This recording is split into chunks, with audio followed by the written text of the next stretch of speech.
Your journey starts today. You got one life to live. Love yourself, be kind to others, break free and let your spirit soar. Empower life with Cleopatra will help you awaken the best version of you. Empower life with Cleopatra.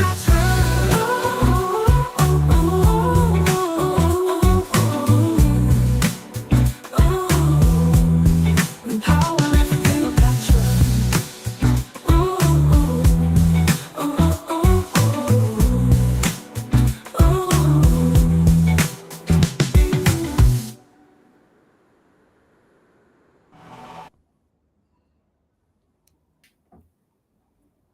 Hello, hello, hello, hello. Good morning, good afternoon, good evening, guys, wherever you are.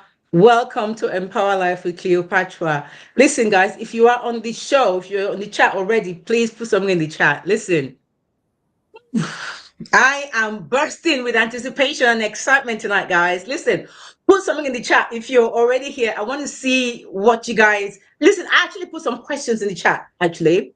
And I said, have you ever judged a man's worth by his sexual prowess? Be honest now. Have you struggled with intimacy and silence in your relationship? Do you think society is ready for emotionally open men? Guys, drop your thoughts in the chat and let's keep it honest but kind. Hi, Tessie. Good evening. Thank you, sis, for joining. Thank you so much. Guys, listen. Welcome to the show. Welcome to the show. Listen, as far as I'm concerned, Empower Life with Cleopatra is the rawest, realest, and most radical show on the internet. Trust me on that. That's on period. Okay. Tonight is the explosive episode 2 of our all-male series. Okay, we got 4 parts to this, and we're going to be digging deep into the silent pain, hidden desires, and secret fears men carry about sex, performance, loyalty, and body image. Before we dive deep tonight, I want to express my deep appreciation to my amazing subscribers. Guys, thank you so much for riding with me, all right? You know, after God, you guys are next, okay? You are the heartbeat of this show, and I really appreciate you guys. Thank you so much. And if you're new here, welcome home, right? You've just stepped into the realest room on the internet. Trust me. Remember, we're still on the mission to hit our 1,000 subscribers by 30th of June, which is less than 24 hours. So please show your girls some love, okay? Subscribe right now and hit the thumbs up as well, okay? To my returning royals, thank you so much. You're my ride or die co-host, and you are the module of this show. So please tonight, bring it. All right, answer those questions, but bring it. All right. And if you want to join me on camera, if you want to be a guest on the show, just send me an email on empowerlifewithcleopatra@gmail.com. Empowerlifewithcleopatra@gmail.com. If you've got a confession to make, if you've got anything you want to talk about, if you've got any products or goods or services you want to render to the public that you feel they might benefit from, also hit me up on empowerlifewithcleopatra@gmail.com. Okay.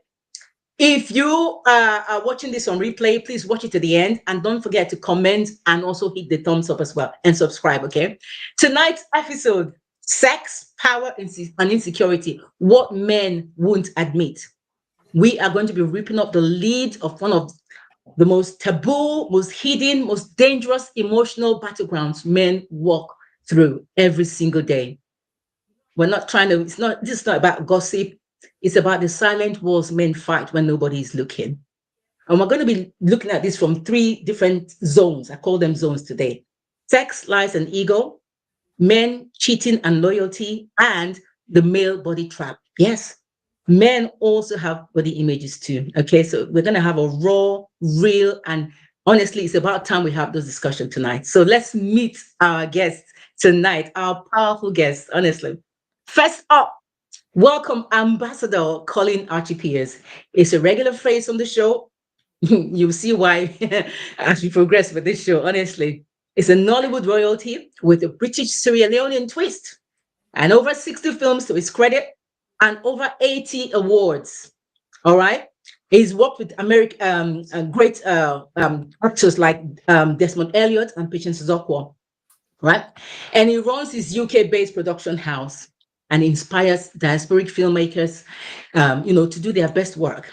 He's a family man with a heart as big as his impact, honestly, in the Nollywood industry. Coming up next, we have the phenomenal Mr. Uzodinma Okpechi, backed by popular demand as well. An incredible feedback that I had last week about his words of wisdom. I knew I had to bring him on the show again, guys. He's a true visionary with over 25 years of blazing trails behind the camera. Uzodinma is a creative force who has directed more than 150 music videos, 18 African Magic original films, and the gripping film Mystic River. Guys, it's on Netflix. If you haven't seen it, please go and watch it, okay? From helming iconic shows like Who Wants to Be a Millionaire and The Voice Africa to producing MTN Studio Top It Up in 2025, he continues to push the boundaries of storytelling. A master educator and cinematic pioneer, Uzodinma is redefining African narratives, one unforgettable frame at a time. So trust me, you don't want to miss what is up to, what is going to drop tonight, all right? Now, Empower Royals, get ready to welcome the unstoppable Alfred Yadua, a dynamic people-first leader with a passion for purpose. Alfred is the powerhouse behind a thriving technology consulting firm and a pioneer and co-founder of a startup revolutionizing micro businesses across Africa. Now, his mission is to uplift lives through bold innovations and heartfelt impact. He's a true tech trailblazer, and Alfred lives and breathes emerging technologies, especially artificial intelligence and robotics. And it's all about turning futuristic ideas into real-world solutions that transform communities. But there's more, though. Outside the boardroom, Alfred is a globetrotter, you know? He loves to explore. He's a vibrant conversationalist. He's a diehard football fan, right? And yes, he's a fan of Chelsea. So he wears his blue badge with pride, even through the heartbreaks. And his guiding motto is life is transactional. Yeah. That's his motto. And today he's here to share some priceless value. So let's welcome him and give him a royal welcome. Thank you for being here, gentlemen. Thank you so much. Thank you. I really appreciate you guys. Before we go for that, let me see who else has joined the chat. We've got Cinders. Hi, Cinder. Thank you so much for joining, Cindy. I hope you enjoyed the show at Excel on Saturday. It was really, really nice. Actually, it was Saturday or Friday. It was Friday. It was really, really good. I really enjoyed it. And hi, Maureen. Thank you so much, Maureen, for joining. And Robin. Now, these are my ride or dies, honestly. Tessie, Maureen, Cindy, Robin, and so much more people are going to be joining. And there are some here who are already in the chat as well, but their names are not showing. I can see you. I know you're there. So put something in the chat. And answer the questions I've got there as well. Okay. Welcome, gentlemen. I know Uzo is going to join the chat again any minute. Is Danny from Nigeria. So we always have network issues with Nigerian connection. Hopefully it'll be okay. Hi, Kingsley. Thank you so much for joining. Kingsley is another Nollywood icon when it comes to directing films and everything. So I hope to see him on the show very, very soon. You guys are going to love it. Now, guys, listen, let's get straight to it. First thing, is male worth still measured by performance? Why do so many men still define their worth by sexual performance, physical dominance, societal status? When did intimacy become a test? And how do men unlearn the idea that being enough is tied to how they perform? Guys, did you guys get that question? It's a lot of questions that is packed into one, but do men define their worth by sexual performances? And I'll start with Collins. Okay. It's funny when we look at these questions and we relate it to ourselves. Well, some of us men, yes, some of us do that, especially if you're not strong in certain areas, but the area you're strong, say for example, you're good in bed. Sorry, excuse my language, but we have to make it real this time. And if that's what you want to prove as your strength, and that's how you're going to measure your success, or not only your success though, but just your worth. you know, and you would look and say, well, if I can't provide for my wife, take her on trips to Dubai or first class or business class, if I'm good in bed, I want her to see my worth in that capacity. So it could be that, yes, men would want to measure their success by that. You understand? And again, looking at performance, yeah, oh, sorry, just talking about performance here.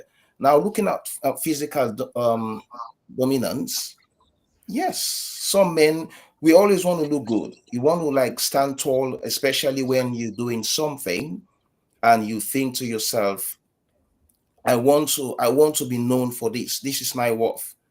Some men go to the gym, build their physiques, big bicep, tricep, and when they walk, sometimes they don't even wear shirts just to, that's their worth. They just want to see it that way. I'm sure perhaps one or two of you would not like want to agree to that, but lots of men look at it from that perspective and say, okay, well, if I don't earn much, if my earning power is not big, but I can show my good looking body, why not?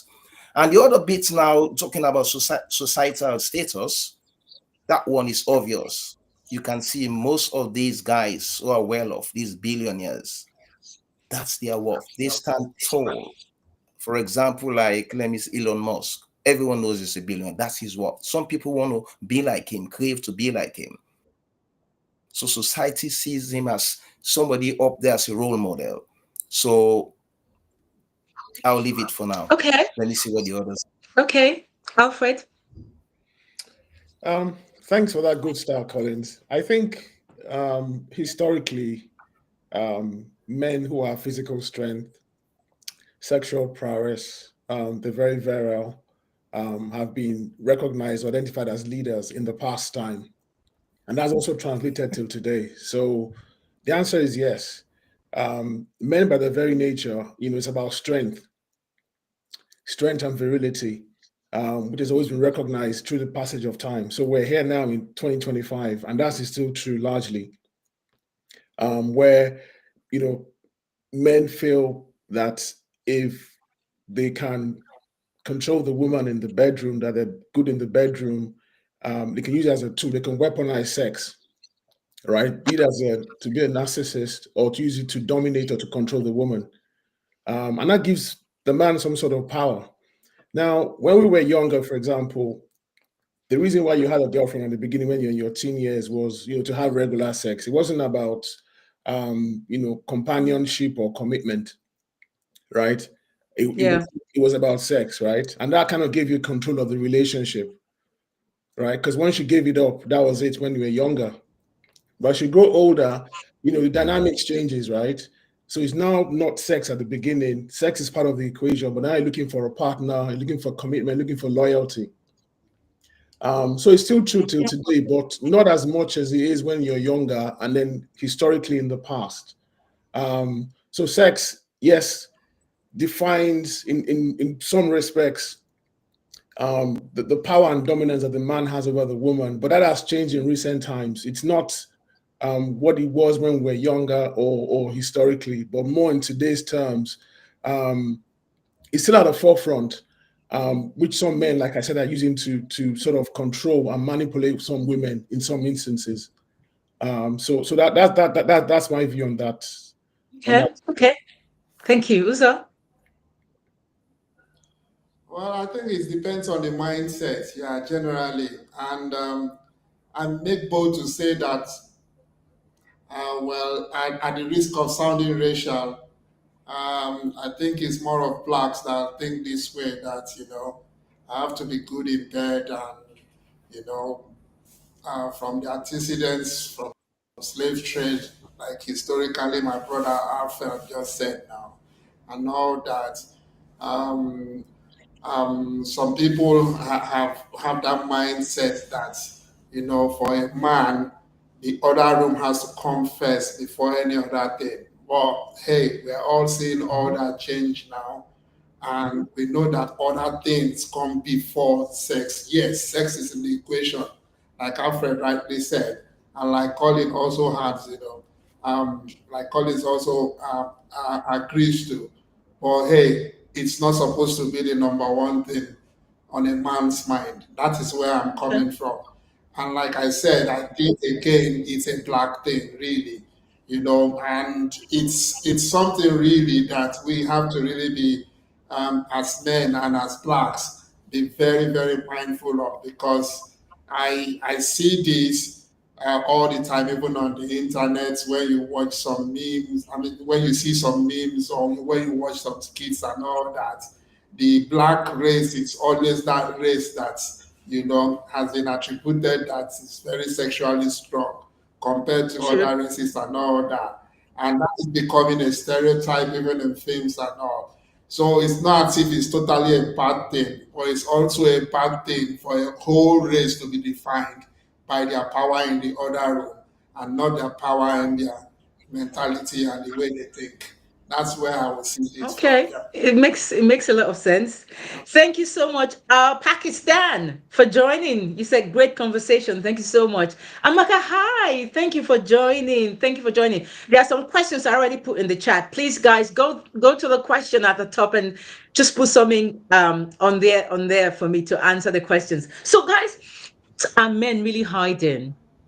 Have you ever faked confidence in the bedroom out of fear of judgment? Hmm. How much of men's desire is truly about being desired, not for love, but for validation of masculinity, guys, strength or status? So, have you ever faked confidence? Uzo. Well, me, no, and I made bold to say, and if it was a yes, I would have just told you easily too. Because you see, these days there are solutions to everything. Yeah. That's just it. Except you don't want to see what. There are male enlargement, drugs and what have you, Mm-hmm. creams and all that. We agreed we are going to be very brag stats. So stop shaking your head, Cleopatra. That's it. So if you want high performance drugs, they are there too. It's just that they come with their side True. effects too. So it's your choice at the end of it, really. That's it. So if you think you're lacking confidence because you can't last longer, there are drugs you will take to last longer. But like I said, it's dangerous when you predicate all your being and power to being that, okay, it has to be in that other room. Because sometimes when your mindset is on the enjoyment rather than the performance too, it has an effect too on you. It's as simple as that. So it's you, it's the Mm. person. But for me, it's a no. Okay. Yeah, Thank you, for me. Alfred. Whoa, I thought that question would be suited more for the women's for the women's conversation to fake in the bedroom. I didn't realize it'd be a man question for us men to answer, but I'll answer it anyway. Have I ever faked it? I would say no. In my older years, but I think just to define in my own mind what faking it is really for the man. I think there's an expectation, right? Especially from the female folk about what a man should do in the bedroom and what he shouldn't do. I think ultimately the goal for the woman is for her to reach the promised land, right? Which is to Exactly. have an orgasm or to climax or to come or whatever we want to call it.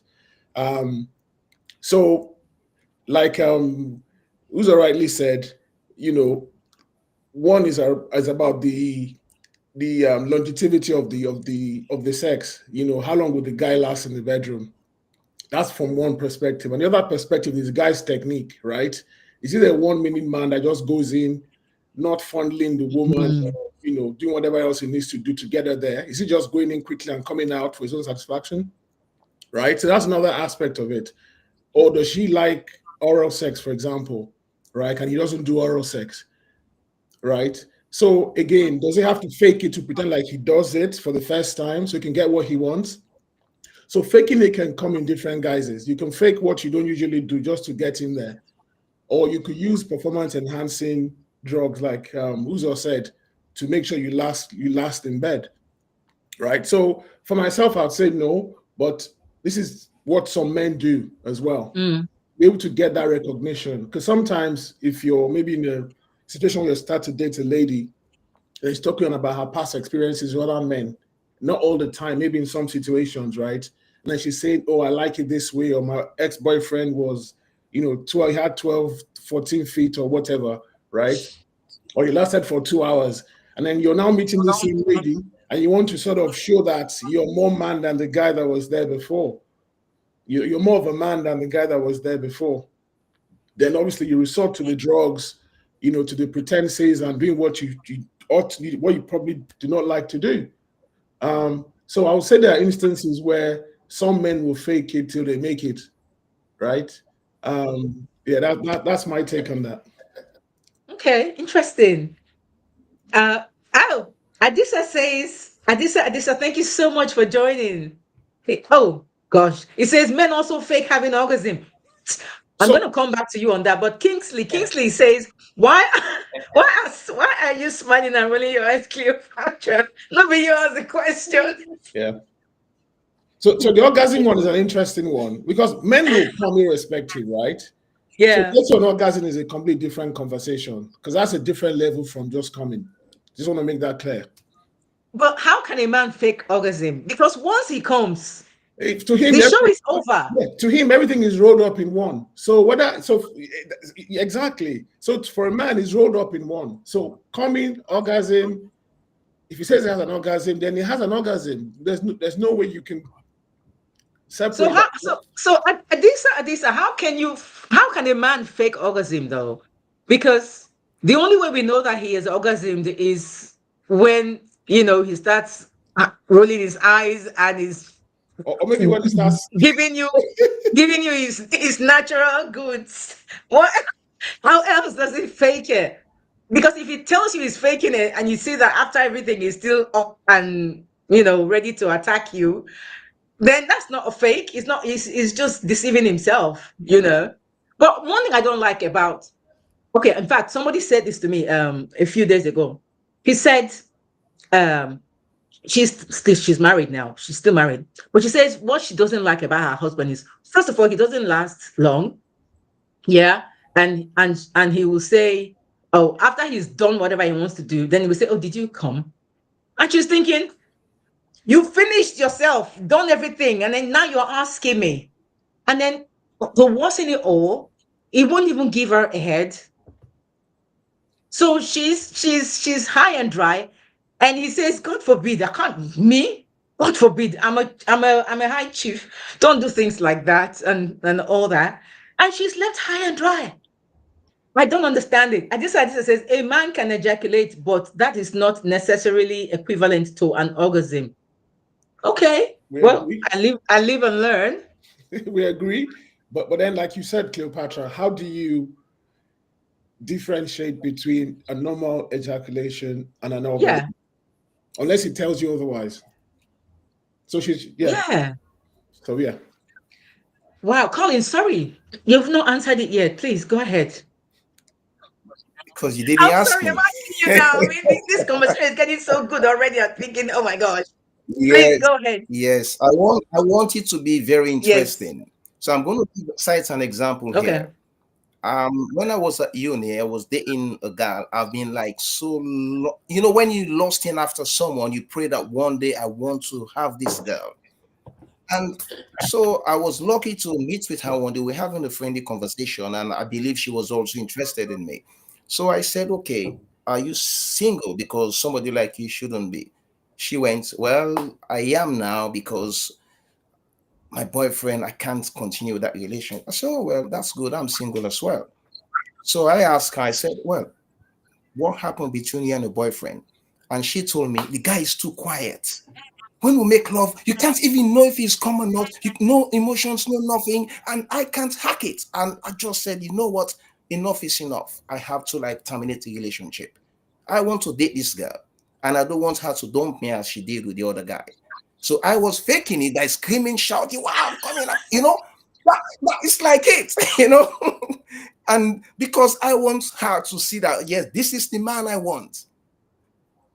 I know the others were like, you've not done it before, but I'm sure most of you might have. Never mind. But the key thing about all this, sometimes you don't want to lose something. You try as best as possible to find a way to have it to yourself. So that's what I did with this girl, and she was so excited. And she said to me, you know what? When a man screams, it makes me to come quickly. when a man, she allows this, I mean, we are adults here, but this kind of rough sex and all these things. So I said, well, so I have to be doing that, even though I'm a quiet person as well, but I had to do that. So obviously, did in a relationship didn't last long because I can't Freaky. continue that. So, but there was a time I fixed it because there's a limit. Because you know what I'm With the saying? energy. Gosh, Yes. Sorry, I just wanted us to laugh and I enjoy the love that. conversation. But Yeah, that's I yeah, love that. yeah. yeah. Kings says the truth is the younger guys fake it. But at this age, no way. No point to prove. You've gone past trying to prove anything to anybody, right? I hear you. I hear you. Okay, now let's talk about the silent wars of male insecurity. How many men secretly battle with body image issues, performance anxiety, or comparison to porn stars? Or what they call the alpha figures. What's the long-term mental effect or mental toll of always feeling that you're not enough as a man? And Alfred. Um, that's a good question, and I think my first response would be, I mean, I think most men, at least from my generation, at least not publicly, um, unlike women of our generation, and apologies for saying that, are not too bothered about body issues, man boobs. Like one of the commentators said in the chat, you get to a certain age and those things don't really bother you anymore, right? Mm, Bare belly, obesity, whatever it is, right? A successful man, and I think maybe it was Collins that said it earlier on, that has wealth, power, influence, whatever his body type, he will always find a princess, right? But Yeah. more men are becoming more conscious of interventions, for example, that are available if you want to fix things, whether it's hair transplant or lipo or Botox or penile enlargement, whatever you need to do, right? But I think it gets to a certain stage of your life and what you've achieved and dynamics of today's world. Most men, and I think I can say that unless maybe Uzo and Collins have a different view on that.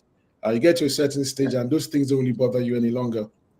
Um, and a lot of times, social media, especially, what you see on social media with the explosion of, gym bodies. I think someone also mentioned it on this platform, people going to the gym, younger men toning up. And I mm, think porn has also sort of, increased performance anxiety, not just amongst young men, but also amongst older men. You know, the performances of the porn stars that last for 3 4 hours, they're hung like a donkey, all of them, right?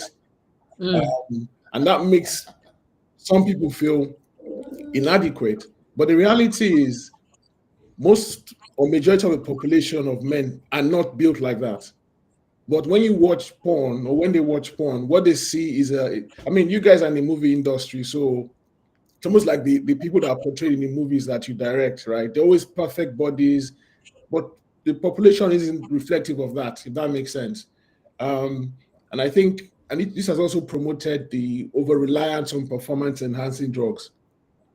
You go to the pharmacy in Nigeria, for example, over the counter, you can buy all of these pills for pennies, right? That even younger men are now indulging a lot more than older men that actually need this stuff just to be able to meet up to expectations that they see watching porn and on Wow. social media.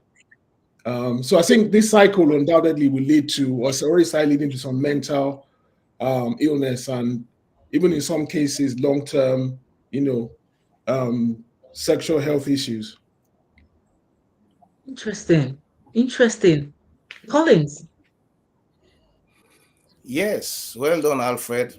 You hit the nail on the head because that's the same thing I was also thinking that same way.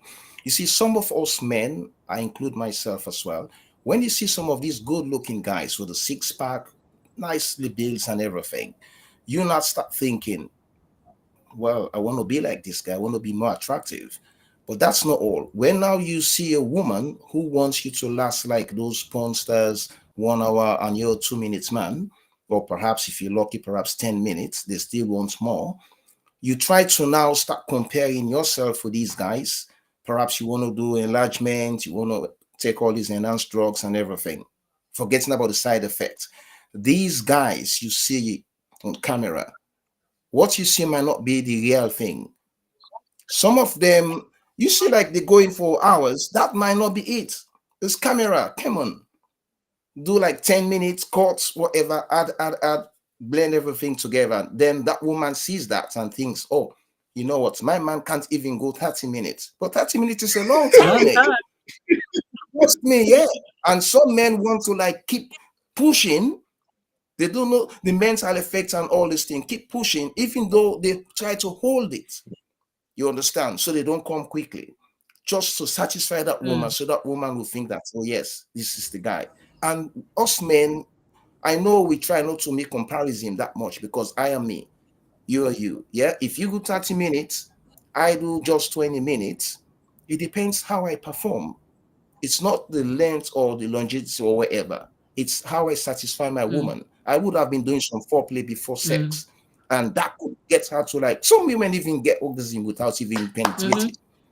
Yeah, you know. But I'll leave it for now. I want to hear Ozo's view. I love to like get all the views Yes, together. absolutely. Uzo, before you say anything, let me quickly take these comments from everyone so far. Amaka says, I will say there are so many things you can use to judge. It depends on the lady. For me, sex is not no. Sex is not no. Number one. Number one. Sex is number one. I want a man to have a mind of his own, be strong and not do all that his family wants. Okay, so that's very important to you. Number two, not a push around. After this, sex and others can come. So the main thing for you is sex is not number one for you. It's for a man to have a mind of his own and to be strong and not do what his family wants. After anything else, sex can be secondary. That's understandable, you know. And Adisa says, I know many men fake it because they don't want their partner to feel bad. This will be a shock to many women who have only thought that women fake it. Interesting. And Kingsley says hello to Uzo and Collins. It's been a while. And then he says, when I was much younger, I can perform more than them. No performance enhancements. But today, I'm not in competition. Uzo, please take it away. All right. Which of the questions have already answered?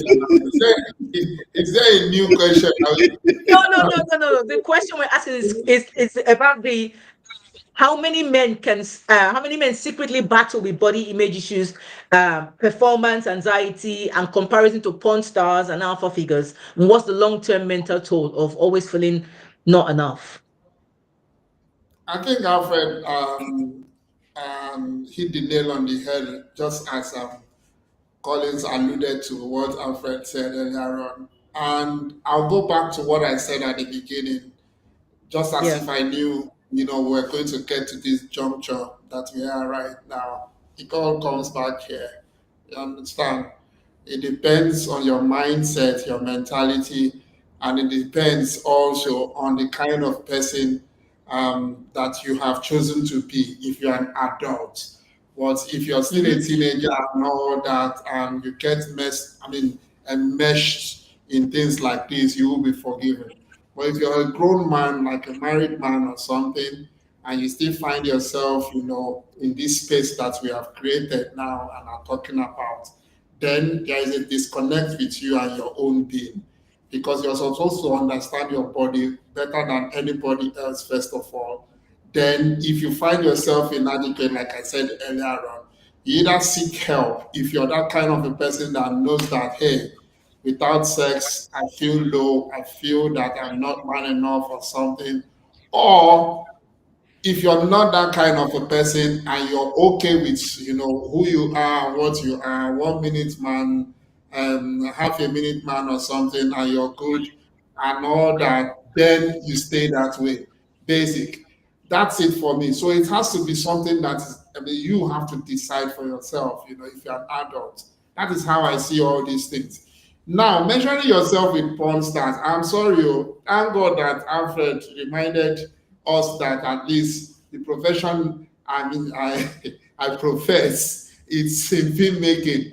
Those things are cut and join, Let me just let you understand, though. Don't think because you have watched it for 30 minutes that the person was actually going for 30 minutes straight, non-stop. That's not true. That is not true. So let me just tell you for it. They were cutting and joining when the guy gets tired, which he actually does with all the performance enhancing drugs and all that. The woman also gets tired in the process. I'm talking about porn stars now. They rest, they do what they have to do, they come back to it, but everything is pieced together in the post room, and it looks as if the guy is a stud. That's just the simple truth about what you see, all those prolonged sex actions that many watch and now brainwash themselves and now want to be like all these people and all that. You just, for women, you find yourself on the operating table all the time. It's the truth. And God help you, one operation goes wrong. That's it, you're gone. Yeah, they will find another person and replace you. It's as simple as that. For the guys, those performance enhancing drugs have side effects. Yes, even the clinically proven ones like Viagra, they have side effects for prolonged take or something. So you see, it's you at the end of the day. It's you. Yeah, what do you really want? You want to be a stud? Yeah, all well and good. Yeah, you want to be a normal person to be able to enjoy sex, because sex to some is not about The penetration, prolongedness. That's it. Sex to some. It's not, it's about how you can connect to whoever you're having sex with, and both of you are able to take yourselves to highs that you've never been before, or you want to be. That's what it's all about. It's not about all yes, at the same time, it's not about 1 minute men too. I know, right? This 1 minute man thing, it's an issue though. And you guys were talking about male enlargement. Do those things actually work? So it's possible to actually enlarge. I have no idea. No idea. Well, I knew, but I thought it was fake. Like, not as advertised. Right. They would, in the advert, they will tell you it's over a few weeks or something. Yeah, but there are clinically proven penis enlargement stuff. Really? And they don't have any side effects? Yeah. Of course, most of there is no drug. Really, I'm not preaching now so that people will now start going to get these things. There is no drug without side effect, though. That's just it. But it gets to a safe state that the drug is clinically proven that and this, that's just it. There is no drug at the end of the day, especially if you abuse the drug. True. That's another thing. They tell you to take 1, you want to take 10 because you want to go 50 rounds. Why do you want to go 50 rounds? Now you see, it's back here. It's back here. Why do you think you should go 50 rounds? Because that is not enjoyment again. You're not enjoying it. You're just like being like a machine or something. Whoever you're practicing it with too, is not going to be on a natural high. She's going to be on an artificial high too. So that's you guys are not normal at that time, and there is no way there will be consequences later for such a performance or an act. Kingsley says pure cut and join with sound effects. But wait, Uzo, you don't direct one before. With the way you are describing the scenario. Yeah, but I think the expectations from women as well. I think also women will start managing the expectations from, like Uzo said, it's almost like just pounding. To what effect? So even women need to start asking those questions of men as well. And it's more rife than we're actually saying it here. It's actually becoming like an epidemic. There's a study that was in NAFDAC that released it in Nigeria not too long ago about the market for performance enhancing drugs in Nigeria, for example, is in $20, $30, $40 million a year. It's a big market now, because the younger generation that shouldn't be using these drugs are using it because they're watching and consuming online content that says, you have to go. And the women are also expecting that from the men. So the men are under pressure. Pressure. I mean, you know of some cases, maybe Uzo and Collins, not in recent times in Nigeria, where some high-ranking men have been caught in hotel rooms dead. They've died in hotel rooms. Yeah. And they found little bags of pills that they've used to measure up these young women that they've slept with, and they've passed away from that. That's true. Interesting. Yeah, that's very true. Adisa says, I think enlargement is possible via surgical procedures, maybe not drugs alone. Very true, very true. Okay, let's talk about infidelity then. Is infidelity about sex or something deeper? When a man cheats, is it about sex or control or ego or an unspoken emotional void? And in a world that praises sexual conquest but shames emotional honesty, how do men truly navigate loyalty? So, let's talk about infidelity. Collins. Okay, most of the time when we talk about infidelity, we always look at the man cheating on the woman. But sometimes, or most of the times again, we don't ask why should this man cheat on the woman. I believe Ozo and Alfred will reckon with me here that if a woman is not giving it to the man, yeah, or not giving it the way the man wants it, it's easy for the man to go and get it outside. You would push that man, perhaps unknowingly, you push that man to go and get it. Let me give you a good example. I like to give you an example because I'm a practical person. Most of the time when you start to date a woman, especially if that woman wants that man, desperately lusting after that man, wants that man, that woman will do everything to get that man. All kind of style she will do in bed. When once that woman becomes Mrs. Right, the ring is actually on the finger, and she starts to like not to do what she used to do before. And the man would ask, well, hold on, darling. I mean, why are you just doing missionary? What happens to all the things we used to do? Okay, yes. I mean, with age, sometimes the woman tends not to like do all those things anymore. Oh, yeah, I was young, energetic, but now I'm old, I'm over 50. Come on. But if for any reason that woman is not performing and there is no like good communication in the bedroom to explain, the woman just say no, no, no, or whatnot. The temptation is there now for the man to say, you know what, I need to enjoy my life, especially if those men, I mean, who love sex, like sex is part of them. Some of them don't drink, they don't smoke, but they're womanizing thing, they don't joke with it. That man would now be inclined to go out and say, you know what, I'm going to go get it. And that side chick, the way that side chick would perform, because that side chick wants that man to leave the wife, settle with her. So the side chick will give it to that man in such a way that that man will start comparing the side chick, the wife, thinking, you know what, to hell with this. But matured men like us, we would sit down and say, come on, sex is not everything. You know, so it's not all about the infidelity we're talking about here. Sometimes the woman is to be blamed as well. Most of the time they blame us men.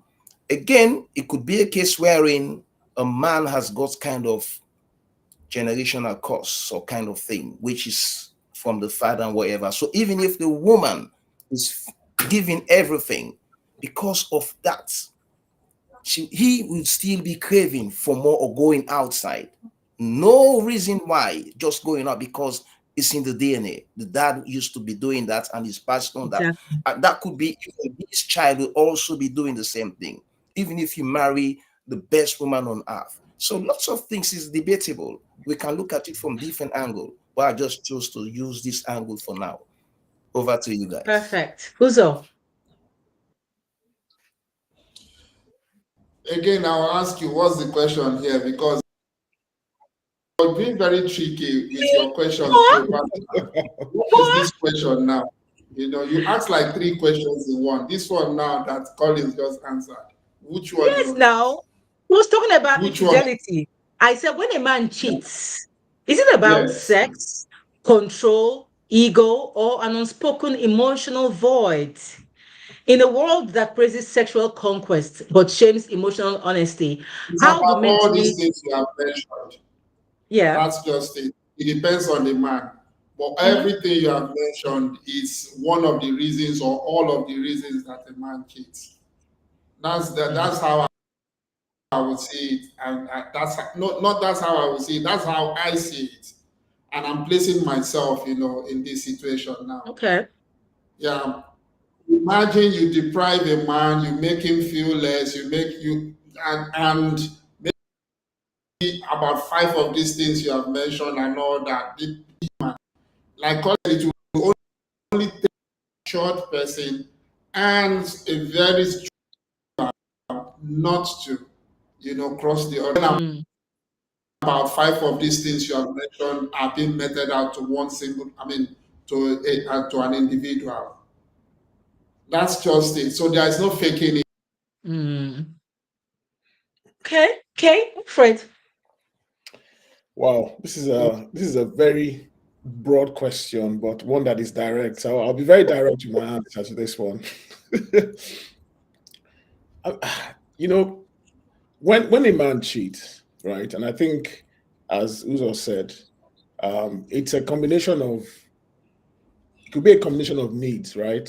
So it could be emotional, it could be intimacy, it could be a desire for excitement, right? Um, but I think what studies have shown is um, when there's infidelity, 20% of it is only sex, purely sex. The rest is a combination of all those three things I mentioned: desire for excitement, intimacy, and emotional needs, right? They make up 80% of a combination of those make up 80%. So 20% is just sex. So oftentimes when a man cheats or there's infidelity or a woman cheats, and then they ask them, so what happened there? They'll go, oh, it was just about sex. So I think having this conversation is very apt so that we can also get to the root cause, or people can start to think of the root cause of why their partner has cheated. Mm, That will also help to either heal or to ensure that that doesn't really happen, that doesn't happen the next time, or they can walk from that relationship if the results come out to be something a lot deeper than what was initially thought. For example, it was just sex. Because things like emotional needs, for example, is a lot deeper than just sex.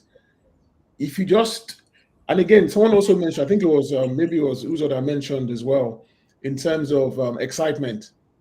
Maybe it was Collins that mentioned excitement. Um, Again, either partner might be looking for more excitement in a relationship. Maybe he wants the partner to jump up the ceiling or the chandelier or to turn her upside down, and she's not willing to do it. Collins, it was Collins. It was Collins. Okay. Collins, they're pointing at you.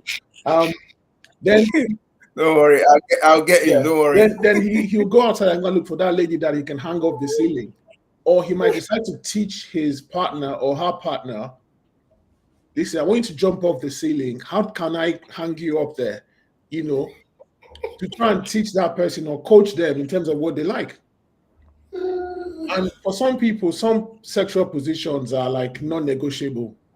I can't do this, I can't do that. And that might signal the end of the relationship. So you need to get to the root cause of why there's infidelity in the first place. Some are mm, easier to navigate than others. And I think that will go a long way in sort of, managing such crises. Because a lot of times we think it's just sex. It's deeper than that. Like I mm, said, intimacy, emotional needs, right? Quest for excitement. Those are things that sound quite simple, but there's a lot of depth into it. And I think working together to actually find out the root cause. It might just be that, she can't just meet your needs anymore. And then best thing for you. Or it could be abuse. If it's abuse, then that's a different conversation. That's more material than sex or excitement. That's a lot more mm. mental. And then the woman is within her rights, or the man, to seek other partners elsewhere. So these are conversations that need to be had. So yeah, to your answer, or to your question rather, it isn't just sex, like I think Uzo said and Collins. It's a combination of needs. Everything. Yeah. Okay, let me take a few responses from the chats, and I think all the answers you guys gave have been spot on. Um, Robin says at Kingsley Onwefe, I think it was referring to you, Kingsley, says, I agree, a big business, but it's also a mugs. Hold on, did you say something before that? Oh, actually, yeah, there's a comment before that. Let me go further back. Most Robin says most of us just want honesty in the woman. However, we men are competing with others, so tend to take a nasty trait or take on nasty traits because, as we say, nice guys finish last. Women seem to be attracted to gits. Okay, I see where you're coming from. I see where you're coming from. Yep, yep. You know, women would always say, I like a good bad boy, you know? They like a good bad boy. Yeah, yeah. And Kingsley says performance enhancement. Big business is business is big. Even the local agbo sellers are making lots of money in the drinks market. There are so many energy drinks. Every day we see an introduction of new brands. And Robin continues and says, Kingsley, I agree, a big business, but it's also a mug's business. If a man finds a great lady, it won't matter. A fake, what's that? Fake women prefer more girth to length. Okay, so women prefer more girth to length. I think the jury is out on that, Robin. So you think women prefer more girth as opposed to the length? Hmm. I think the jury's out on that. But I'm not. I reserve my comments.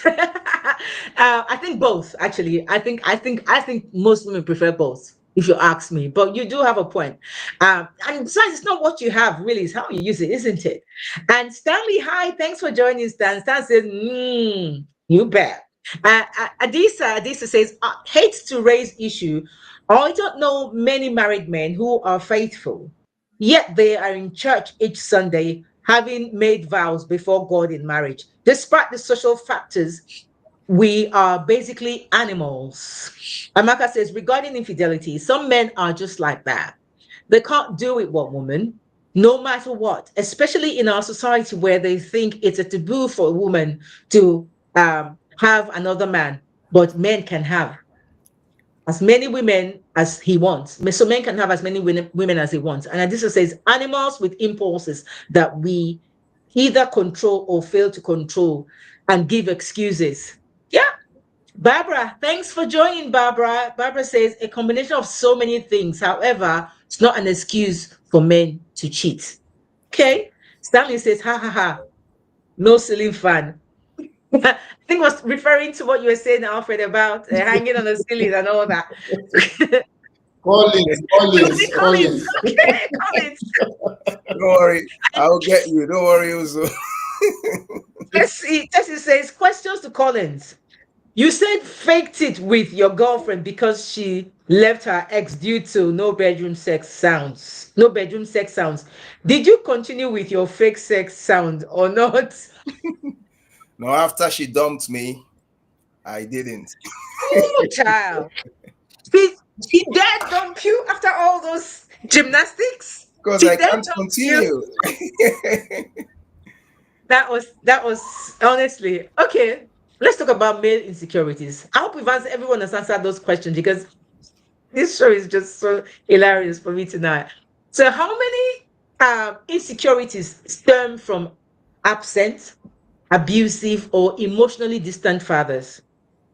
And how does that shape a man's relationship with power, control, sex, and self worth? You know, when you have titles like CEO or pastor or alpha male or whatever, do they hide a terrified inner child? Because some men they like the praise and the the I guess the hype they get from being called this, that, and the other.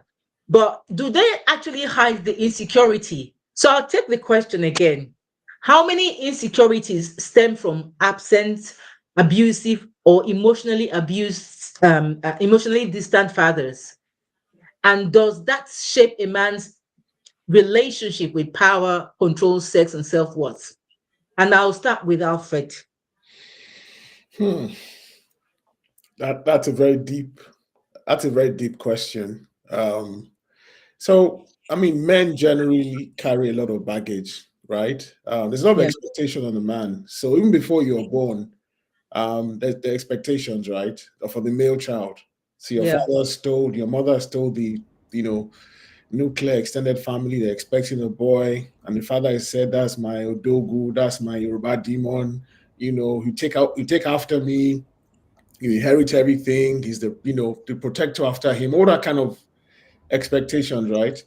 And also depends on how, you know, he's been, treated when he was younger. That's the man. So if you have a father that is present, the father might be present and be, excuse the word, um, be emotionally distant, even though he's present, right? Yeah. He might not support the boy, the man in his growth. And might be abusive physically, mentally, or even in some cases that we've heard sexually, Yeah. right? Um, and this might bring all sorts of trauma to the boy, which may lead to, for example, insecurities in later life, and this might affect his self-worth, for example, and his use of power and maybe sex, for example, to control others. So if he's not in a position where he can control others, he will not be happy, and they will be happy to sort of use that to manipulate and to be abusive to others. So there's a big impact. And this is not to disrespect or to disregard the work that single mothers have done in bringing up men. Yeah, but a boy needs his father, right? Needs Sure. a father figure. Let me use that word, father figure. So it might not be his biological father, but someone who can provide that nurturing, right? You know, showing him the path, someone who he can emulate. Because boys emulate their fathers, consciously or subconsciously, right? They see someone that they can take after, someone that's doing certain things. A lot of men that have grown up, they're doing things now that they saw their fathers do, you know. Even when they are maybe use the word womanizing, and people say, what are you doing? Oh, that's what my father used to do. Some of them take pride in things like that. So fathers play a significant role in the life of a boy or man as they're growing up, and who they become later in life, and how they form relationships with their partners, their own children, their extended family, people they work with, people around them, friends and family. So fathers that are not there, they they can either make the boy's life or ruin the man's life, and also their self-worth. So when you talk about, CEO, pastor, or alpha male, that's almost the alpha male believing that he's perfect, right? He's perfect in looks, he has God's gift, he has everything, and he can control and manipulate. So inner child can be something that is positive, for example, or that is negative. But oftentimes when we're referring to inner child, a lot of people is always in negative term of the trauma or the experiences you had as a child and how it's influencing your life as an adult male. Yeah. So, fathers are important. And I think that's to answer that question. Mm. They can either, you know, expand insecurities as one already has when, as they were growing up. And those things always haunt men as they grow up until they have their own families and beyond. So I think that's where I leave my submission for now. Perfect. Perfect. Thank you so much. Also, Yeah. Again, I use myself as an example.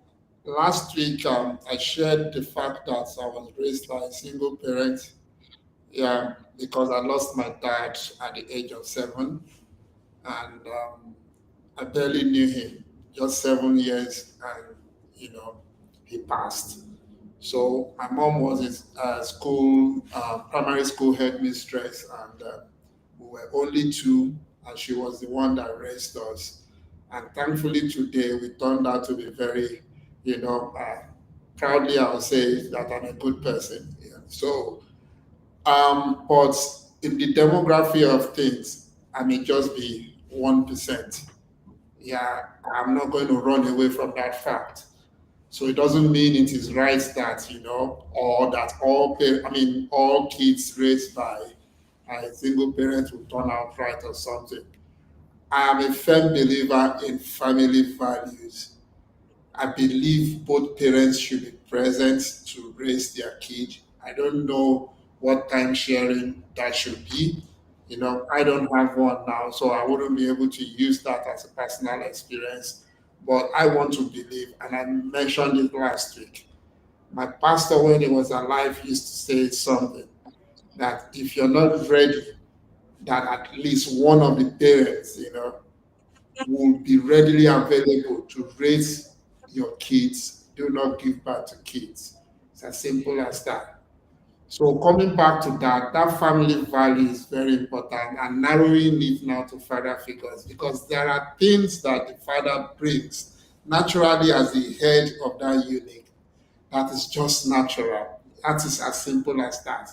Either his presence, either his provision or his protection, depending on the hood or wherever you're living or in an estate or wherever at all.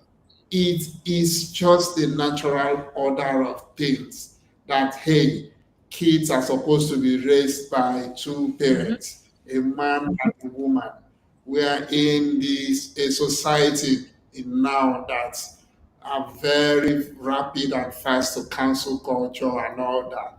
Thankfully, like I alluded last week, people are getting to now turn around and ask themselves questions like, what have we done?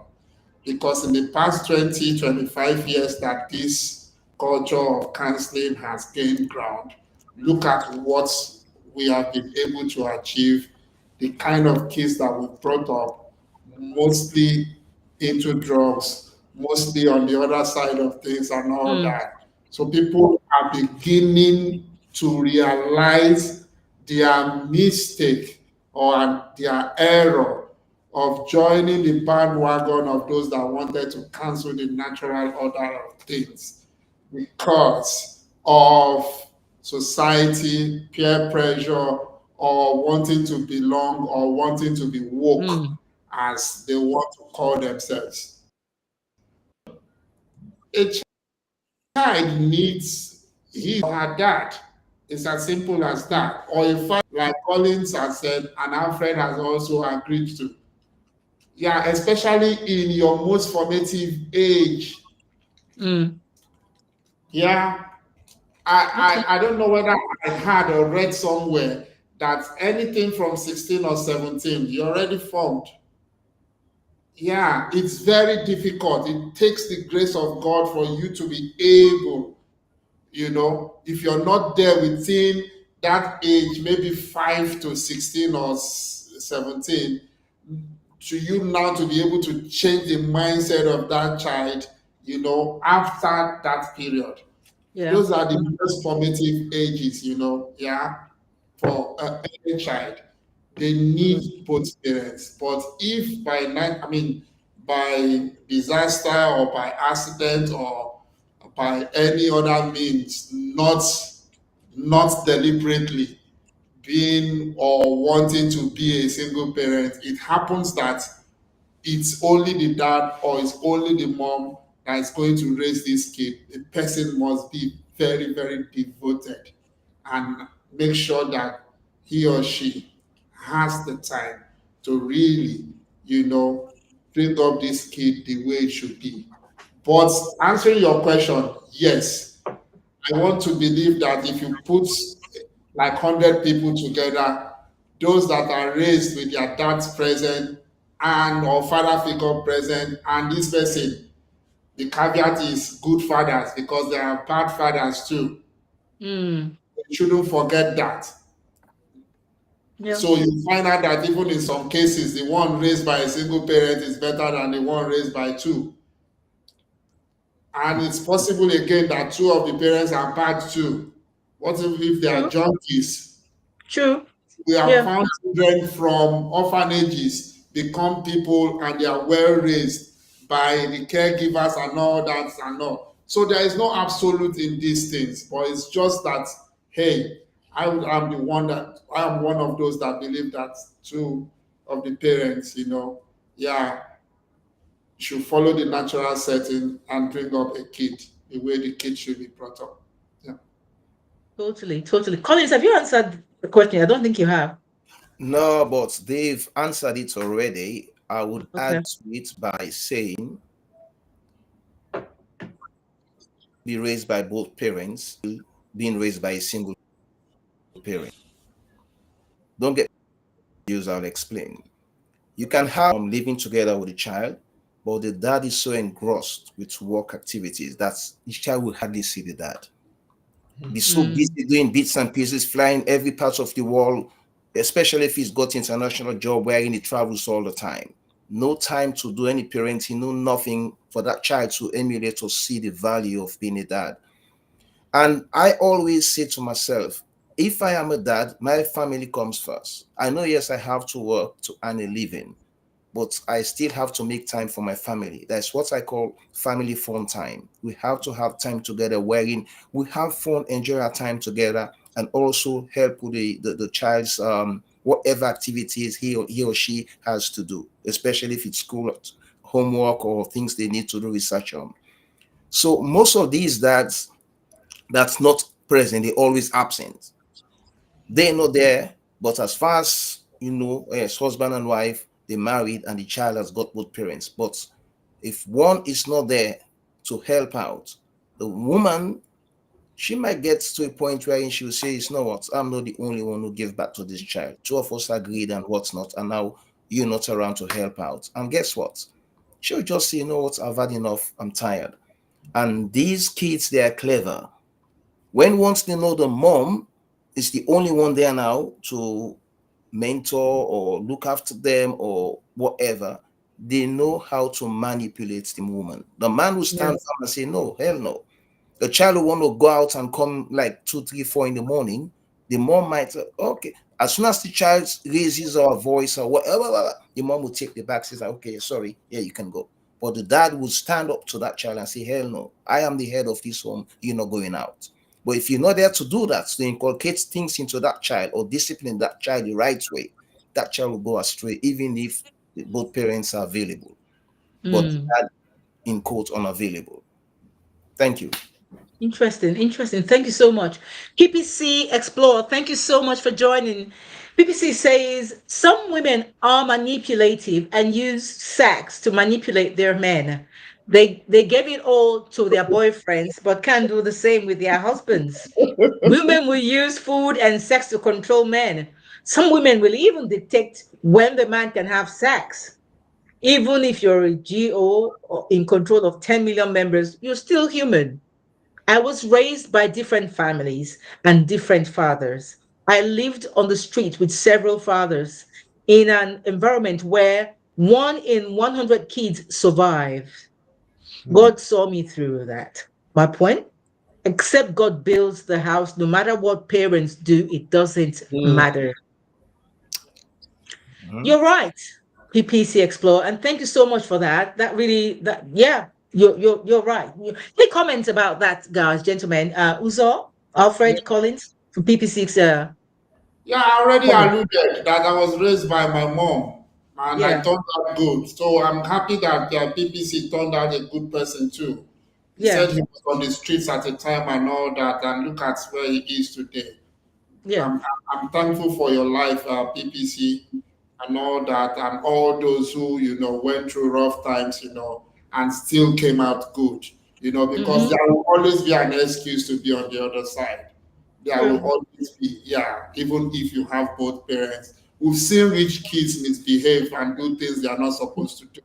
So Yeah. it's Mm, not like PPC said, it's not like, I mean, all over is your power or something. The divine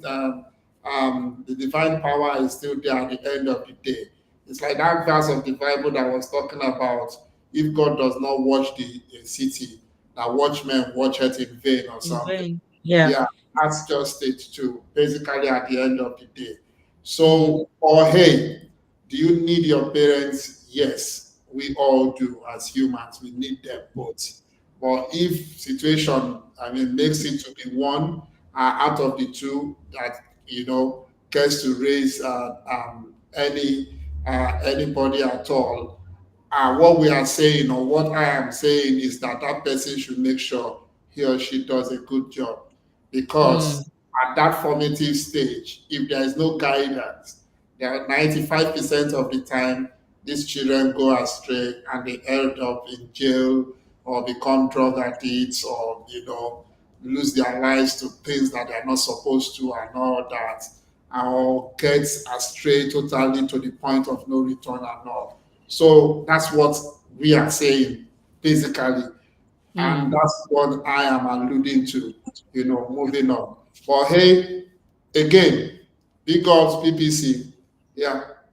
Yeah. Absolutely. Well done. Well done. Yeah, so I agree with what you've said, Uzo. But the way I see things, maybe slightly different in a way. Okay. That we need God in all things. But there's also action for man to also take some part in there for God's will to be done. So that's how I see it. Like you said, it could be no parent, it could be single parent, it could be both parents, right? There's nothing that says that you can't be successful or you can't do right by society if you don't have any parent at all, if you have one parent. I think the message was really around, it's almost like saying you have one hand. It's either to have one hand to have two hands. You can still do stuff in one hand, but you're better if you wash your hands to have both hands together. I think that's what we're saying. You can still function. Things can still come out perfectly for you.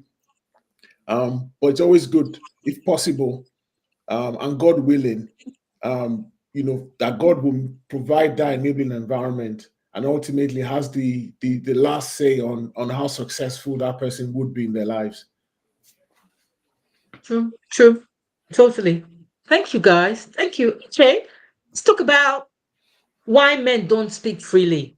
Why is it still a taboo for men to admit vulnerability, fear, or sexual shame, especially in cultures where strength is survival? If men could anonymously confess their darkest secret, what do you think they would say? Uzo.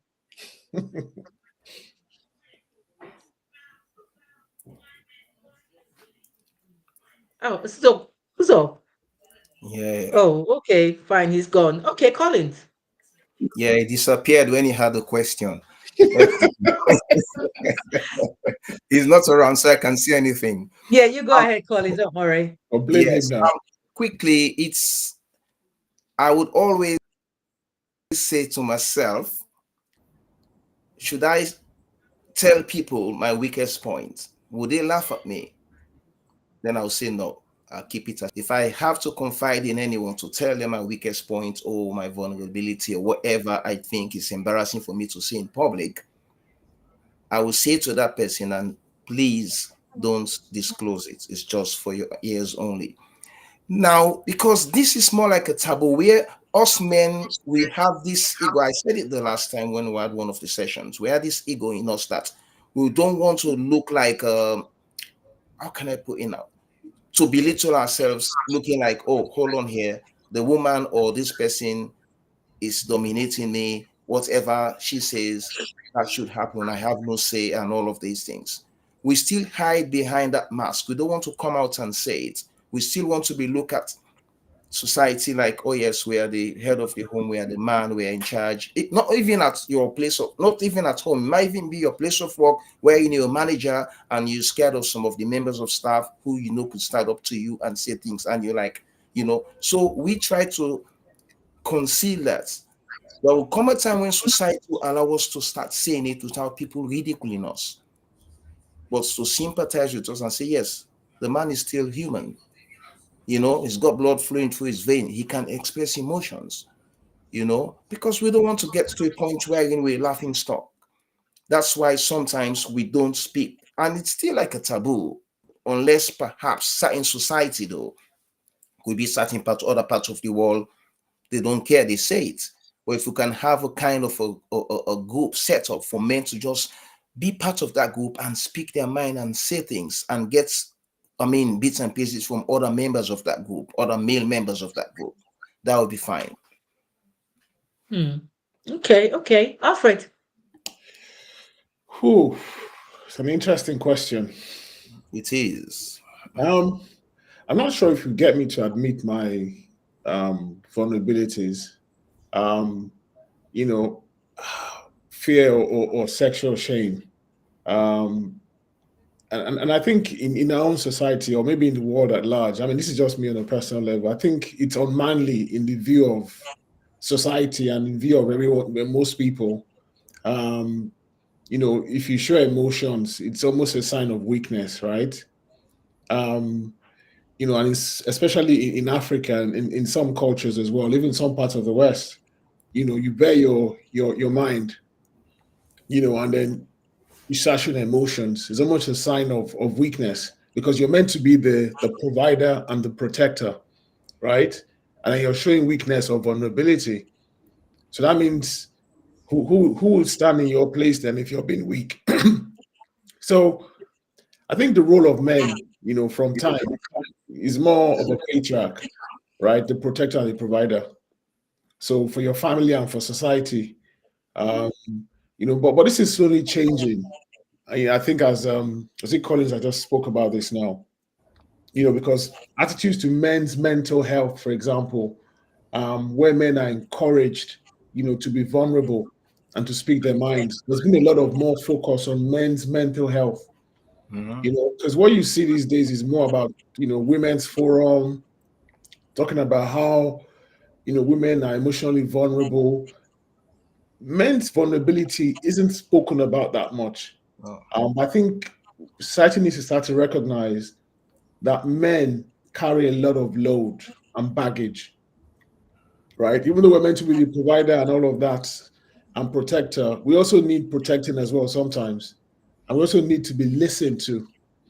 And then your last question is, if men could, what was it, anonymously confess their darkest insecurity? Yeah. Um, Yeah, go ahead. Yeah. So I think you said, what do you think they would say? What do you think they'll say? Yeah. Yeah. I think they would say, I don't feel appreciated. Men like to feel appreciated, right? Because if we've done something for our partners or for friends and family, just a nice thank you would do, even if we haven't measured up to what we're supposed to be giving to yourself, whether it's financial or otherwise. Because sometimes you'll say, oh, give me 100,000 naira. You give the person maybe 50,000 naira, and they're not appreciative. If that's what the man can afford or your partner can afford, then still be appreciative and say thank you. Men also want to be able to say, listen, I'm hurt. You said something to me the other day that really hurt me. Men want to be able to say that and say, listen, what you said yesterday in front of my friends or family, or the way you spoke to me wasn't the right way. You didn't use the right words. Men also want to be pampered, right? Yeah. Women expect that pampering.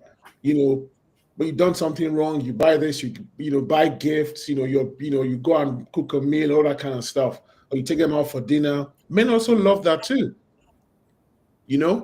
So it shouldn't be one-sided when women want to be taken out, want to be you take them shopping. Why can't the women folk take men shopping? What's wrong with that? So men want things like that. Men want to be checked upon. Call him up and he's at work, he's away for business. Ring him up and ask him how he's doing. How was your day? Men like that. Maybe just for 5 minutes, send him a text or whatever, WhatsApp or message. And if it's for people who haven't got in a relationship or they're looking for a partner, men also want women to step up to them and maybe have a chat or speak to them, make the first move. Ask them why that. Really? Yeah. Interesting now. Maybe not chat up like that, but at least say something to the man that you like, that you think might be a man of your dreams. Don't just sit there and wait. And if he doesn't talk to you, that's your opportunity gone. Alfred, can I come in quickly? So go ahead. You saying that the woman should make the first move? No, not in all situations. Or in some situation, even with that. You see, the thing about women don't want to make the first move. They want to feel valued. They want to play hard to get. Because if that man, listen to this, I always say things which are practical. If that woman makes the first move, that man will take that woman and say, oh, come on, she's the one who made the move. I can do anything to her. She can't leave me. She's so much in love with me that she had to make the move.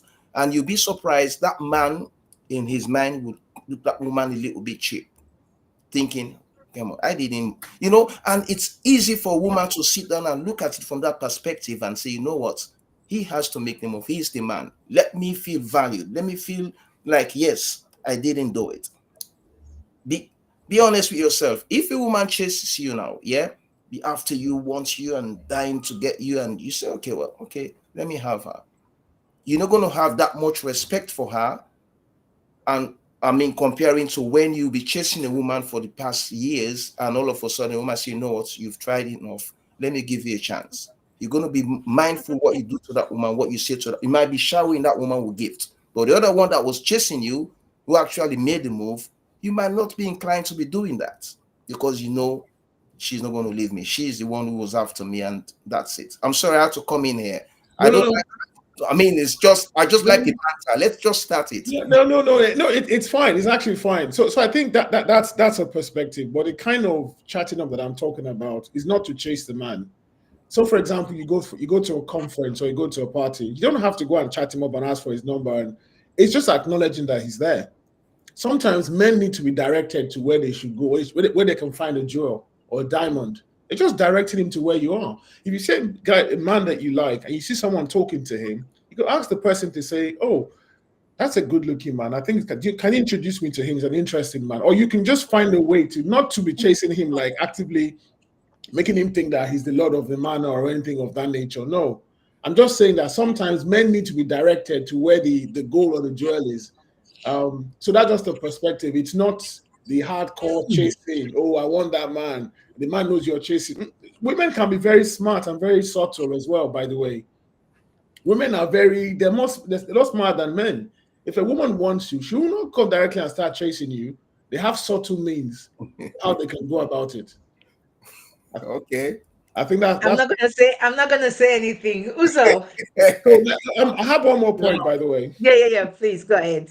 Okay, just one more point, and this is around the sexual theme that we've been talking about. Again, if you have a partner, you said one of the things that men would like to say, in their own in a trusted space.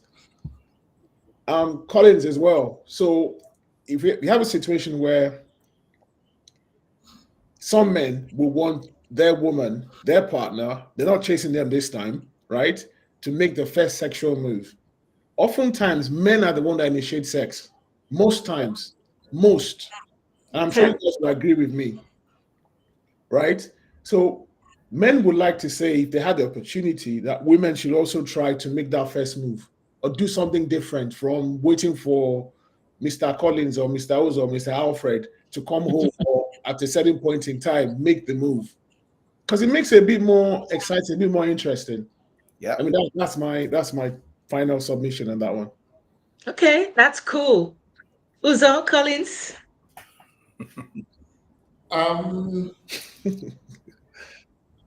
Men need respect. Yep.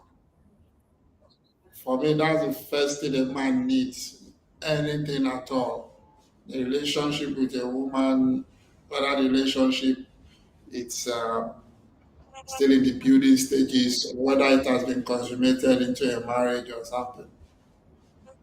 Men have to be respected for who they are, not for what they bring to the table. Nice one. That's it. Very, very true. Very true, but tough. Yeah, women have to be respected. It's as simple as that. And women, they miss it all the time. Or they deliberately just want to get on the man's nerve or something.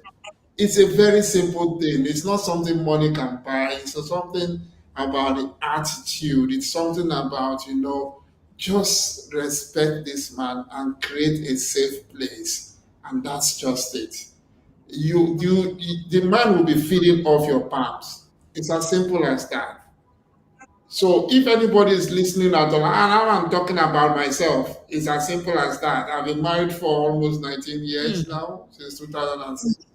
Yeah, later this year, yeah, I still don't get as much as I would have wanted to. It's as simple as that. Yes, it doesn't make my wife a So bad what does woman. respect? So what does respect Yeah, look like? I would have preferred to be, not to remind her that you should just, Give us just some respect examples. me. So What does it look like? Alfred is asking, what does respect look like? Yeah.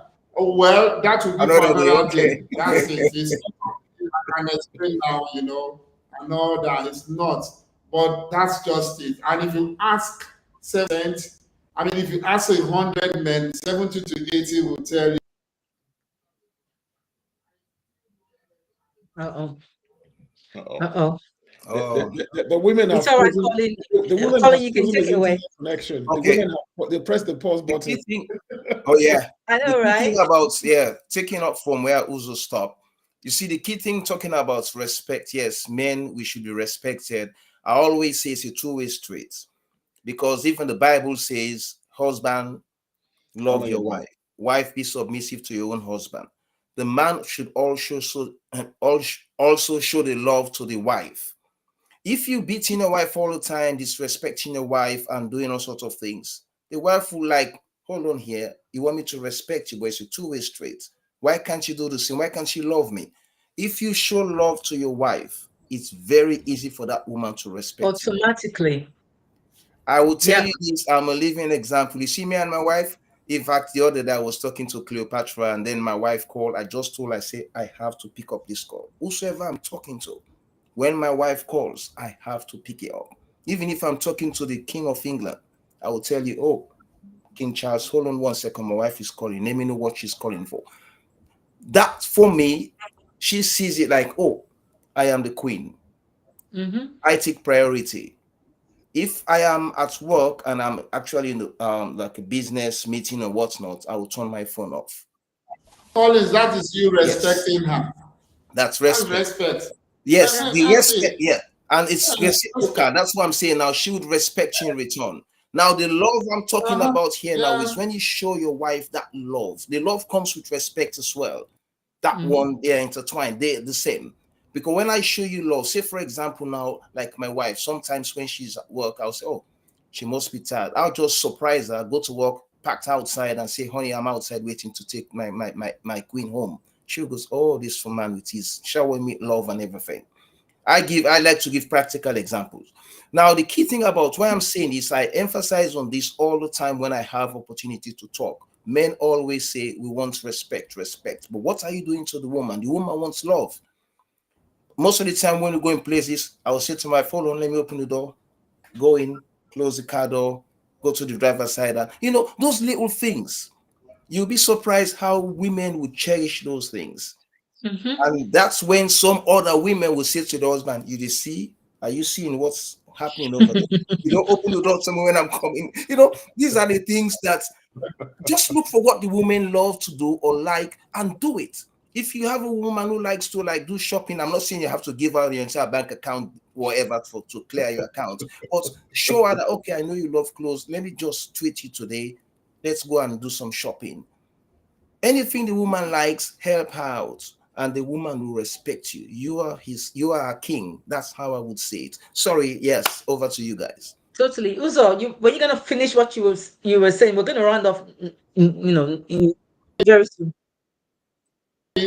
I know, right? I think some woman pressed the pause button. Who's all? Why Yeah. you were speaking? Well, they know I'm saying the truth. They know. Even Cleopatra knows what I'm talking about. It doesn't have to be forced.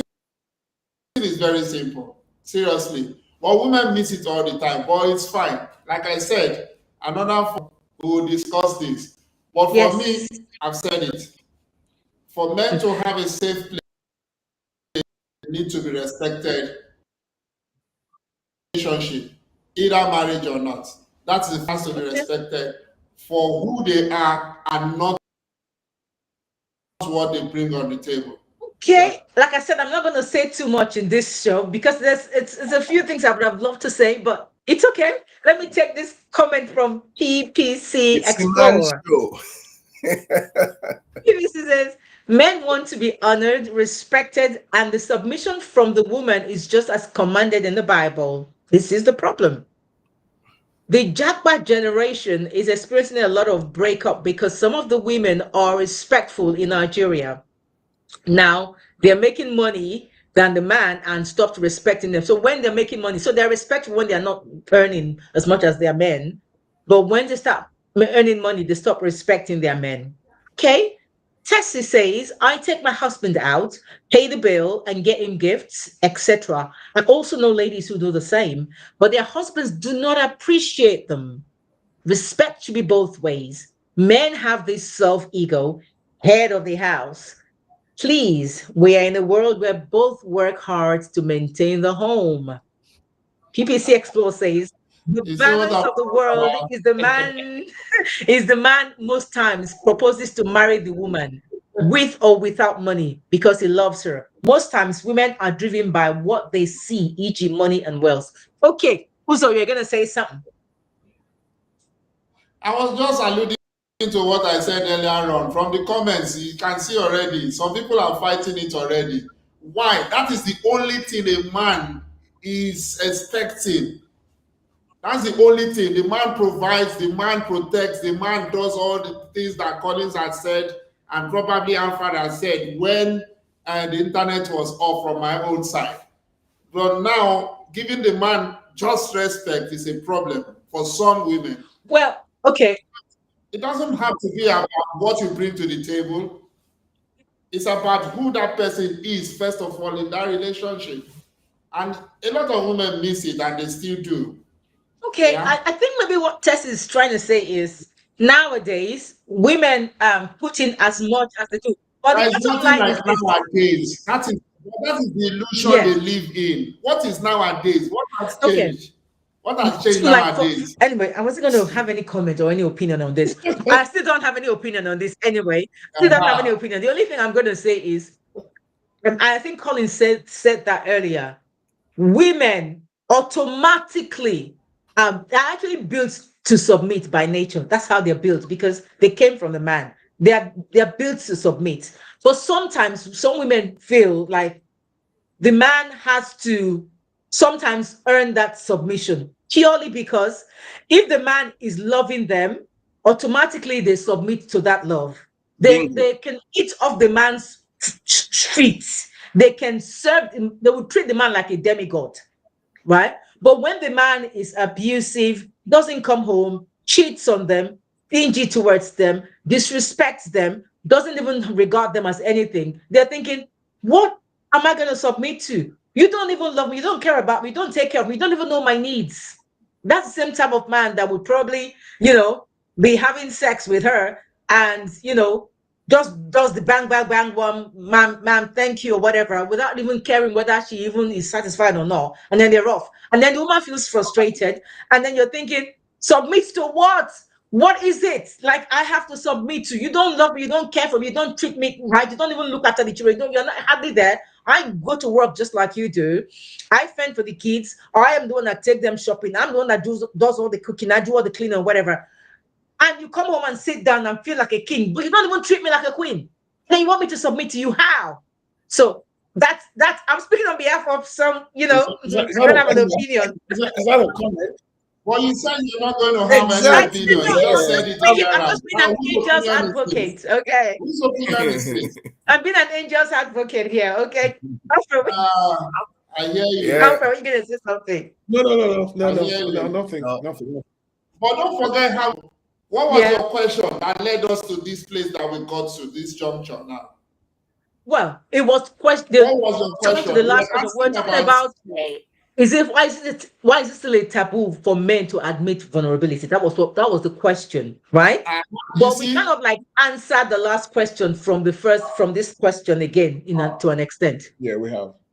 so Yeah, just so that we still have the context of how we got here and yeah, talking about respect and all that. Yeah. So, yeah. uh-huh.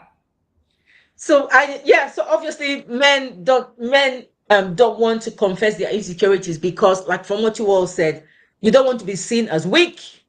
You don't want to be seen as somebody who's not in control of of themselves or whatever, because they feel if I admit that I'm insecure, then my woman might not respect me because she would feel like I cannot look after her and I cannot protect her and blah blah blah blah blah. So yeah, Now you're tilting towards what I said. That is why I said a man should be respected regardless of what the you man know, brings.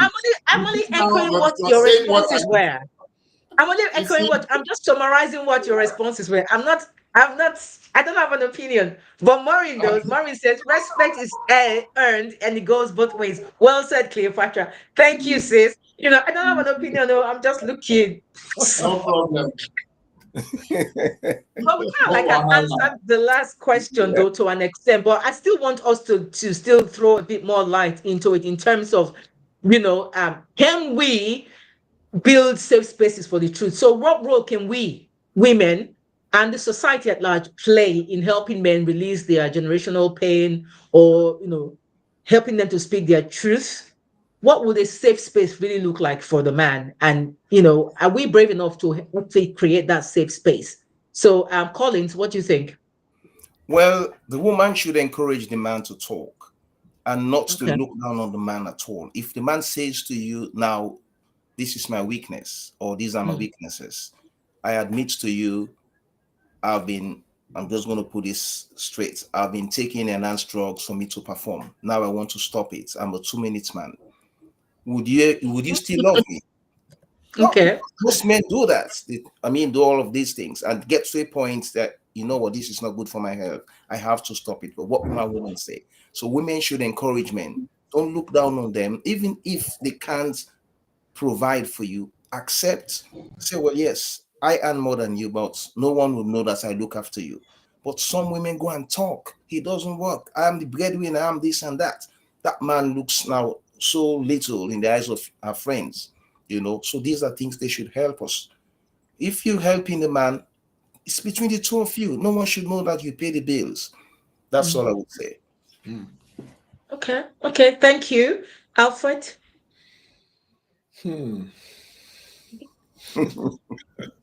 Um, can we build safe spaces for the truth? The honest answer is yes, we can. We can build safe spaces, but this needs a lot of work from everyone, right? Men, women, and society. Like I said earlier on in some of my submissions, men have been conditioned by expectations of society not to ask for help. We almost suffer in silence, right? Until most times it's too late, which can manifest in infidelity, breakdown of relationships, mental breakdown, and even sometimes self harm, right? So, what can women and society do? I think it was Colin that said something about, creating some space. So, creating an enabling environment for a man, you know, Uzo said it, respect him, let him see you as a partner, right? His greatest promoter, not an adversary, right? Encourage him, help him. He might act like he doesn't need help, right? Speak on his behalf if you have to go and get help, right? Um, we don't have all the answers, but in a respectful way, right? I've talked about showing appreciation, and also making him your king. It's because it's the way you talk about him that people will see him. If you talk ill about your husband or your partner in front of your friends and family, that's the same way they'll treat him, right? Let him feel that he has value, right? Sometimes, yeah, I agree to this independent woman thing, right? Um, but sometimes when you want to do everything yourself and you have a man next to you or a partner next to you, you kind of make him feel a bit useless, right? That what's he doing there? So men want to be valued, that they have a purpose, right?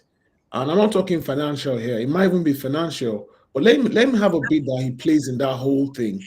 Give him a little part to play so that he feels valued. And then the biggest one is women should also, work on their emotional intelligence, right? So when you say certain things as a woman, you trigger the man, right? And you know what reaction will come out of him.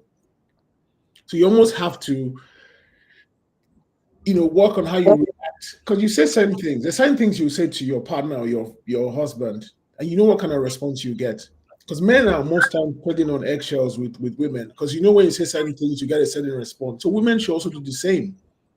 You know when he comes back from a long journey, or he's come back from work, or he's tired. You know what the triggers are. So that emotional intelligence part needs to be worked on just to create that enabling environment. So he's happy to want to come home.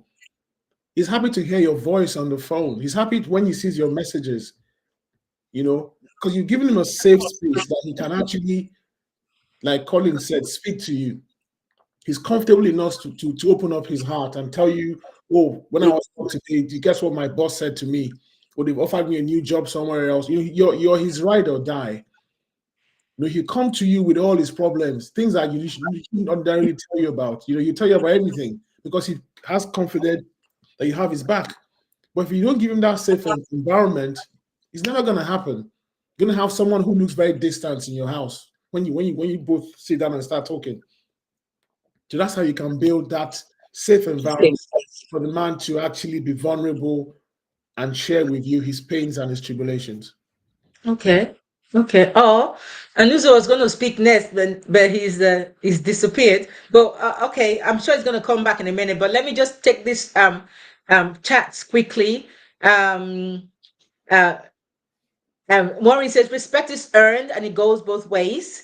And she says, well said, Cleopatra. Okay. And Kingsley says, absolutely, a man should be respected regardless.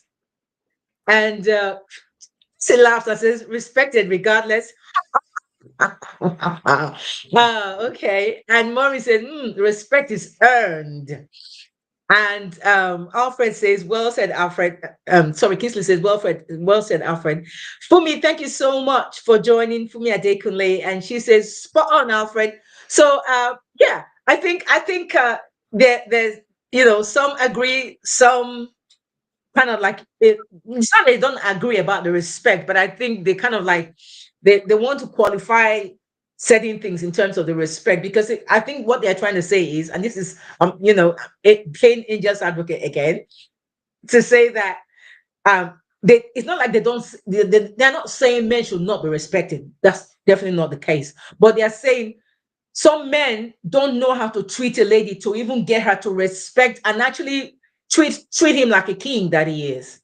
Because respect is earned, but it's also reciprocal. So you don't respect her, you don't look after her, you don't do anything to make her feel like she's valued, respected, and everything else. But you expect the respect. And she's thinking, it's a two-way street.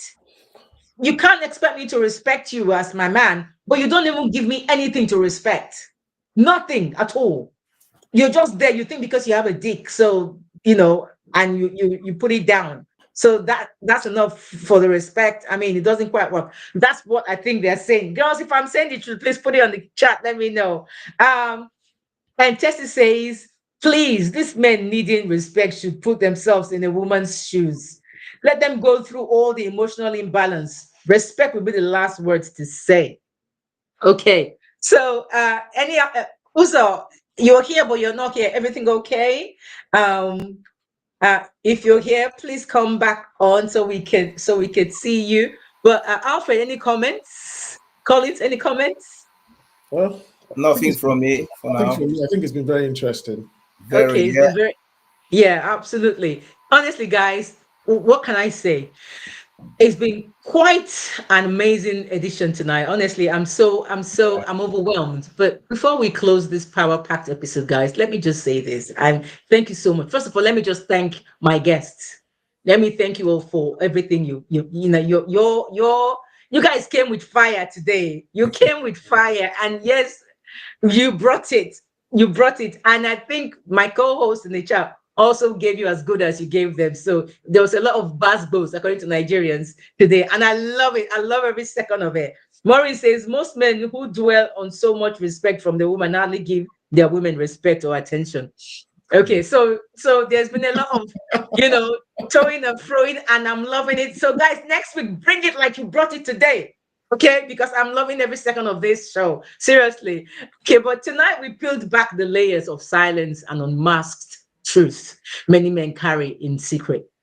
But if we're going to heal, And if we are going to evolve, if we are going to create a generation of men who are whole and not hiding, then we need to go beyond the talk. We need to change the culture. So let's start with this sex life. I told you earlier that we're looking at it from 3 perspectives. So the first perspective we looked at was sex, lies, and ego. So if we're gonna go that way, let's be honest. Sex isn't just about physical connection. It's about vulnerability. It's about communication. It's about safety. But many men were never taught how to express need without shame. So they act or they pretend or they perform, or even worse, they go numb, really, emotionally. Tonight, I want you guys to remember this. Intimacy isn't about being impressive. It's about being real. If you're struggling with addiction or disconnection, don't suffer in silence, guys. Talking to those who are here, and they don't feel that connection with a woman, or they're not real, or they feel they need to pretend, they feel they need to always prove a point. Meanwhile, people can actually see through that. So if you are one of those gentlemen, please get help, because real men actually get help and they heal. So let's talk about the cheating and the loyalty, which was the second aspect we looked at. Is infidelity just a man thing? Absolutely not. It's not. It's often a cry from the soul sometimes, a cry for validation. It's a cry for power, or they're trying to escape something, and they use that infidelity as an escape route. But here's the truth, though. Real power is not in conquest. It's not about how many women you slept with or whatever. Real power is in consistency. If you're hiding behind double standards, understand this, though. Loyalty isn't about what you do when people are watching. Is who you are when no one is watching. So heal what's broken inside you before you start breaking the heart of somebody beside you. Okay, because you know what they say, like hurt people. So heal yourself first so that you can actually love a woman the way she deserves to be loved. And then she can love you back and respect and submit, and everything you want her to do, she will literally do even before you ask. Finally, let's talk about the last aspect, which was the male body trap. We don't talk enough about the shame men feel about their size, either the size of their manhood or their stamina or their strength, but it's real. And social media, toxic gym culture, and silent competition are turning men into prisoners of perfection. Everybody wants to be perfect. Every man wants to be perfect so that, people will respect them. But let me just say this loud and clear. You are not your abs.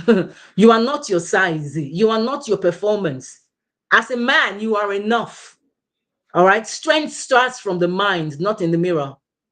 Okay. So to every man watching, you don't need to suffer alone. You don't need to, feel like, okay, you're not confident, or you don't have what it takes to be a real man. Your insecurities do not make you weak. They just make you human, because every person, has one sort of insecurity or the other. So what now? What do we do now? Start the conversations no one started with you. Break the cycles that broke you. Choose truth over performance. Be real with yourself. Choose healing over trying to hide your insecurities. Choose wholeness, because broken masculinity helps no one. And to every woman watching this, please support the men in your life with compassion, no criticism. Let's also, for mothers, let's raise boys who, will not have to unlearn being a man in order for them to be free or whatever. You're not alone, as a man. You're becoming, we're all men, are just men who are growing every day to become the best version of themselves. And they need women who are there to love them, to treat them like kings, to boost their confidence and their ego, to make them feel loved, supported, respected, cherished. So it works both ways. It works both ways, guys. My Empower Royals, honestly, if tonight has moved you, don't keep it to yourself. Share this video with somebody else that that can learn from, and drop your thoughts in the comments. Even after this show, go back and watch again and drop your comments, right? And if you haven't subscribed, please subscribe if you haven't. Share this far and wide, guys. And if you've got a story or a confession to make, please email me on empowerlifewithcleopatra@gmail.com. And remember, your anonymity will be respected. And please, guys, I'm still on the quest to hit my 1,000 subscribers goal. So please give this video a thumbs up and also subscribe if you haven't. Okay. Next episode, guys. Trust me, you ain't ready. You are not ready. Okay. You're not ready. Until then, guys, be bold, be brave, be kind, but most of all, be encouraged. Thank you so much, my co-host. You guys have been amazing. I love you all. Just bring it next week, okay? Bring it like you brought it today. Thank you so much, Colin. Thank you, Uzo.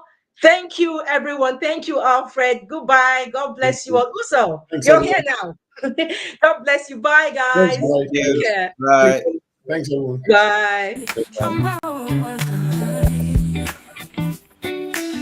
Empower life with Cleopatra. Awaken the best version of you. Unlock your true potential. Empower your mind, body, and soul. Live with intentions, live with a purpose. Empower your dreams, make it happen today. No matter your age, rise and shine.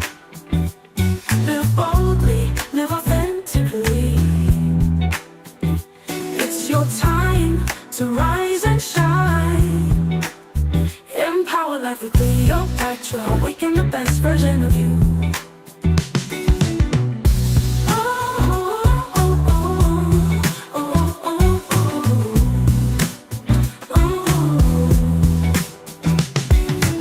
Your journey starts today. You've got one life to live.